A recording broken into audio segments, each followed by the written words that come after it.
Valentine's day കപ്പിൾസിന് വേണ്ടി മാത്രമുള്ളതാണെന്ന് ആരും എവിടെയും പറഞ്ഞിട്ടൊന്നും ഇല്ലല്ലോ അല്ലേ. വാലന്റൈൻസ് ഡേ ആയിട്ടും സെൽഫ് ലവ് ഡേ ആയിട്ടും അങ്ങനെ പല രീതിയിൽ ഇപ്പം നമ്മൾ വാലന്റൈൻസ് ഡേ സെലിബ്രേറ്റ് ചെയ്യാറുണ്ട്. സോ പാർട്ട്ണർ ഉള്ളവർക്ക് പാർട്ട്ണറിന് കൊടുക്കാൻ വേണ്ടിയിട്ടും നമ്മുടെ ഫ്രണ്ട്സിന് കൊടുക്കാൻ വേണ്ടിയിട്ടും അല്ലെങ്കിൽ സ്വന്തമായിട്ട് ഒരു സെൽഫ് ഗിഫ്റ്റ് കൊടുക്കാൻ വേണ്ടിയിട്ടൊക്കെ പറ്റിയൊരു കുഞ്ഞി ഈസി ആയിട്ടുള്ള ഒരു റോസ് ബൊക്കെയാണ് ഞാൻ ഇന്നത്തെ വീഡിയോയിൽ കാണിക്കാൻ പോകുന്നത്. ആക്ച്വലി ഇതിൻ്റെ സെക്കൻഡ് ടൈം ആട്ടോ റോസ് ബൊക്കെ ഉണ്ടാക്കുന്നത്.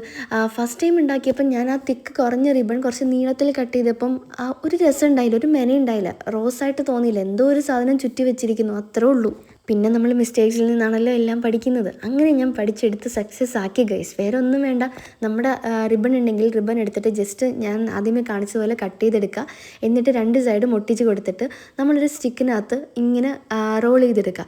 സംഭവം റോസ് റെഡിയായി. എന്നിട്ട് നമ്മളുടെ ബൊക്കെ പേപ്പർ എടുത്ത് ജസ്റ്റ് ഒന്ന് റാപ്പ് ചെയ്താൽ മതി കേട്ടോ. ഇതെൻ്റെ ഫസ്റ്റ് ടൈം ബൊക്കെ റാപ്പിംഗ് ആയതുകൊണ്ട് അത്ര പെർഫെക്റ്റ് ആയില്ല, പക്ഷേ എനിക്ക് ഭയങ്കര ഇഷ്ടപ്പെട്ടു. ഭയങ്കര എസ്തെറ്റിക് ആയിട്ടില്ലേ. അപ്പോൾ സംഭവം എങ്ങനെയുണ്ടെന്ന് കമൻറ്റ് സെക്ഷനിൽ പറയണേ.